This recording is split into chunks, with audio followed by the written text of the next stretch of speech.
Pada zaman dahulu, hiduplah seorang wanita tua bernama Mbok Sarni yang setiap malam menatap langit dengan hati penuh harap, memohon diberi seorang anak untuk menemani hari-harinya yang sepi.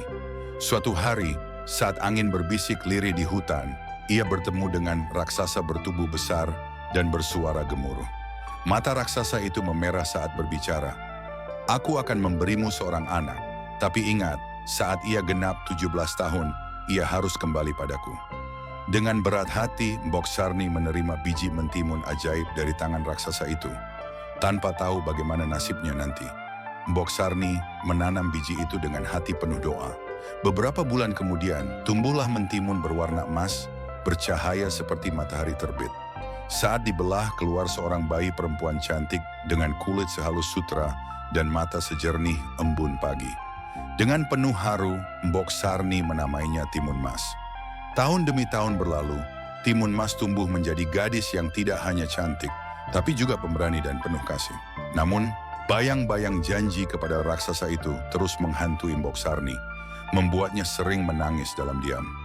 Pada hari ulang tahun Timun Mas yang ke-17, langit mendung seolah ikut merasakan kegelisahan hati Mbok Sarni. Guntur menggelegar, tanah bergetar, dan dari kejauhan terdengar suara langkah berat raksasa yang semakin dekat. Mbok Sarni segera memeluk putrinya, air matanya mengalir tak terbendung. "Ibu, ada apa?" tanya Timun Mas, bingung melihat wajah ibunya yang pucat. Dengan gemetar, Mbok Sarni menyerahkan 4 bekal, biji mentimun, jarum, garam, dan terasi. "Lari nak, selamatkan dirimu. Gunakan ini jika raksasa itu mengejarmu." Timun Mas berlari sekuat tenaga. Ketika raksasa itu melihatnya, ia meraung marah dan mulai mengejar. Dengan napas tersengal, Timun Mas melempar biji mentimun. Seketika, tanaman mentimun tumbuh melilit kaki raksasa, membuatnya terjerat.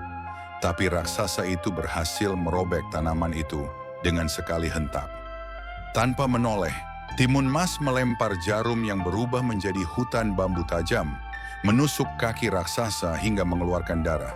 Tapi raksasa itu hanya menggeram, terus mengejar dengan luka menganga di kakinya. Dengan tangan gemetar, Timun Mas menaburkan garam yang langsung berubah menjadi laut bergelombang. Raksasa itu terjatuh, tenggelam sejenak sebelum muncul kembali dengan amarah yang semakin membara. Akhirnya, Timun Mas melempar terasi. Seketika, tanah di belakangnya berubah menjadi lautan lumpur mendidih, menyedot raksasa itu perlahan. Teriakan terakhir raksasa menggema sebelum akhirnya tubuh besarnya tenggelam dan lenyap selamanya. Dengan tubuh gemetar dan napas tersengal, Timun Mas kembali ke pelukan Mbok Sarni. Mereka menangis bersama, memeluk erat seolah tak ingin dipisahkan lagi oleh takdir. Dan begitulah